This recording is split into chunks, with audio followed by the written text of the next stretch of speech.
Hello! Andito naman tayo sa loob ng Windsor Heights Residential Estates and ito yung isa nating available lot. Ayan, corner lot. Corner lot siya. 371 square meters, 20,000 per square meters. That's cash. Cash siya binibenta ng lot owner. So, let's check it out kung gaano siya kaganda.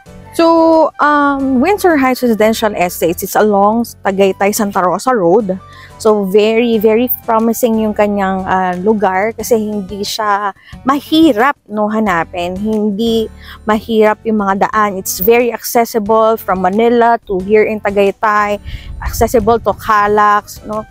So, it is very, very promising community.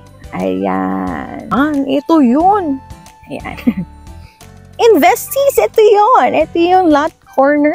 Alright, that's corner Aurora and Eleanor Street. There you go. Sa ngayon, meron siyang tanim na pinya. No? So, pero bibili mo naman yan. Ayaw mo namang ipagpatuloy yung pinya niya. Pwede mo naman tanggalin, ano? Pero, ayan siya ngayon. So, ikaw naman ang bahalang dyan sa gusto mong gawin dyan sa lupa mo. So, medyo may pa-incline siyang pataas ng graph. Pero konting-konti lang. So, I think it would still be considered as flat terrain. Alright? So, ayan siya. Corner. Right? Ang ganda dito. Sobrang ganda dito sa Windsor Heights. Ang lamig. Ang dami pang pine trees. There you go. No? Ayan. So, ito yung surroundings. I'm gonna show you. There.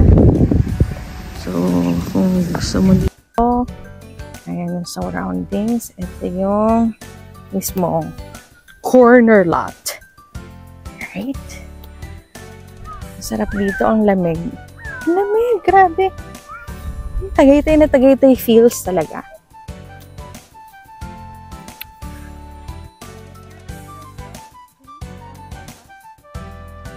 So, if you want to live with a cool breeze of air, na hindi naman ganun kalayuan sa Manila, no?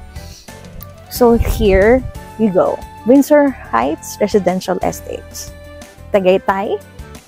Oh, very accessible. There you go. So, if you're interested with this lot, just contact us on our Facebook page, Property Presenters PH, or call 0945-259-6227. Ayan. So, this is Marlon, your property investee. See you in our next site tour vlog.